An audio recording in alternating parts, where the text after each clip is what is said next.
हामीले चाहिँ होइन सुन्दरी जलको के भन्छ अरे हाइकिङ हो है। हामी 4 जना मात्रै आएका छौँ। यता हेर त हाई गरिदिउँ।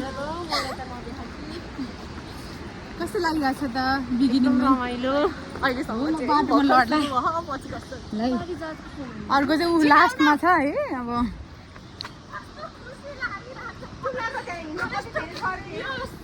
अब चाहिँ हामी आधा बाटो त होइन बिगिनिङमै छ। यहाँको भ्यूहरू कति राम्रो रहेछ क्या।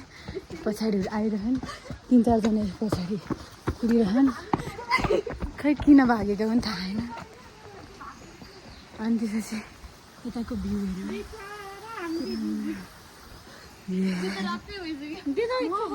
अब चाहिँ कालोमा हिँड्नुपर्छ होइन। ठिकै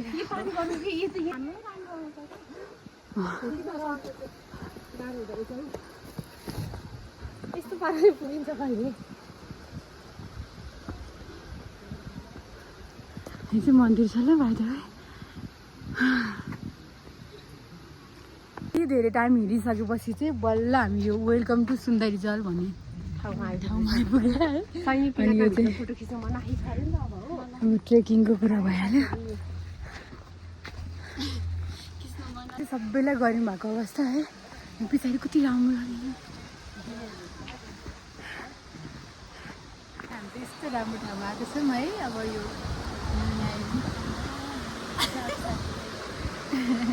लाउजाम दिस इज द एन्ड वाला जस्तै भयो है। हाम्रो कहाँ आइपुग्यो थाहा छैन। विदाउट डेस्टिनेसन हिँडेपछि श्री चन्द्रनाथ गापारे गन्ड्रे यही हो है। हामी चाहिँ यसरी आएको आई थिङ्क। अब चाहिँ हाम्रो यो हाइकिङ साइकिङ सबै फिनिस भयो खाएर पनि। अहिले चाहिँ लास्टै जाडो भएको सबैजना यस्तो ठन्डा लागिरहेको है। त्यस्तै हो है। ल आजलाई चाहिँ यति नै हाम्रो भ्लग सकियो। By by.